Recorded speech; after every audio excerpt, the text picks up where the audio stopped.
नमस्कार, स्वागत है आपका प्रदेश जेपीटी न्यूज में। मैं हूं आपके साथ नेहा। चलिए बिना देर किए नजर डालते हैं आज की तमाम बड़ी और खास खबरों पर। शिवपुरी से बड़ी खबर है। जिला अभिभाषक संघ ने अधिवक्ता संजय सक्सेना की हत्या मामले में सरकार से बड़ी मांग रखी है। जिला अभिभाषक संघ शिवपुरी ने मुख्यमंत्री के नाम ज्ञापन सौंपते हुए मृतक अधिवक्ता के परिवार को 1 करोड़ रुपए मुआवजा, एक सदस्य को शासकीय नौकरी और अधिवक्ता सुरक्षा अधिनियम लागू करने की मांग की है। संघ का कहना है कि 14 फरवरी को न्यायालय जाते समय संजय सक्सेना की गोली मारकर हत्या कर दी गई थी, जिससे अधिवक्ता समाज में भारी आक्रोश है। फिलहाल अब देखना होगा कि सरकार इन मांगों पर क्या निर्णय लेती है। यदि मांगे पूरी नहीं हुई तो प्रदेश भर में आंदोलन किया जाएगा। इनका अगर नाका नहीं होता है तो आगे लंबी लड़ाई के लिए अधिवक्ता समुदाय पूरी तरह तैयार है। आरोपियों द्वारा जो संजय सक्सेना की हत्या हुई है, उनके लिए आरोपियों द्वारा धमकी दी गई और उन्होंने इस बात की सूचना पुलिस को भी दी। बड़ी मैं साफ बोल से कहूँ, मेरी बात सुनिए कि जो टीआई करे रहा है विनोद छावे, वो सालों से शिवपुरी में जमे हुए हैं। उनको अधिवक्ता महोदय ने पूर्व में शिकायत की। जिस शिकायत पर टीआई ने अगर एक्शन लिया होता तो निश्चित रूप से संजय सक्सेना आज हमारे बगल में खड़े होते, स्वर्गीय नहीं लगाना पड़ता। हम अभी तो ये आज हमारी शोक संवेदना का दिन है, हम शोक में हैं।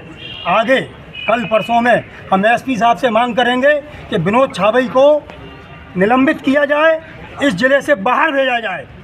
ऐसे पुलिस अधिकारी को अपने पद पर बने रहने का कोई औचित्य नहीं है। अध्यक्ष साहब, जैसे बता रहे हैं कि पुलिस ने दोनों पक्षों के बीच में राजीनामा करवा दिया था शिकायत के बाद, तो क्या उसके बावजूद भी पुलिस क्या मीडिएशन सेंटर का काम कर रही है? क्या काम कर रही है पुलिस? दूसरी पार्टी से पैसे लेके राजीनामा करवाने का काम कर रही है।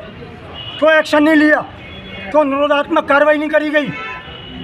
इस पर निश्चित रूप से मैं एसपी साहब को धन्यवाद देता हूँ। जैसे ये घटना हुई, मेरी तत्काल एसपी साहब से बात हुई मोबाइल पे और 35 मिनट के अंदर शिवपुरी एसपी घटना स्थल पर पहुंच चुके थे। उनको साधुवाद दे रहा हूं मैं समस्त अधिवक्तागण की ओर से। लेकिन विनोद छावई टीआई को निश्चित रूप से दंडित होना चाहिए।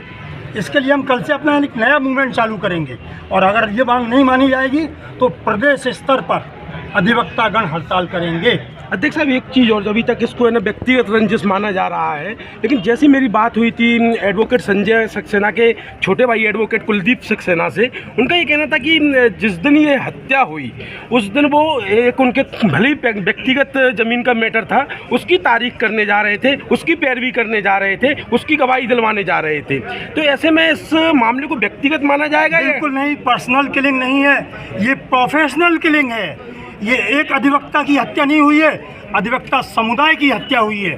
क्या अधिवक्ता अपना स्वयं का प्रकरण नहीं लड़ सकता या अपने परिवारजनों का प्रकरण नहीं लड़ सकता है? उसके लिए हमें किसी न्यायालय से, किसी अधिकारी से अनुमति लेने की आवश्यकता नहीं है। एक चीज़ और मैं आपसे पूछना चाहूँगा, जैसे एडवोकेट प्रोटेक्शन एक्ट लागू हो जाता है तो अधिवक्ताओं को किस तरह की सुरक्षा मिलेगी मध्य प्रदेश में? निश्चित रूप से सुरक्षा मिलेगी। अपराधियों में भय व्याप्त होगा।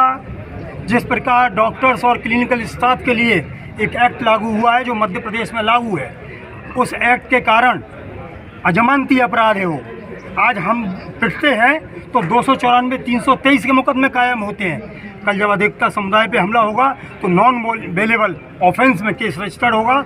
अपराधियों में निश्चित रूप से भय व्याप्त होगा और वकीलों पर हमला करने से पहले आदमी 3 बार सोचेगा। जी, धन्यवाद।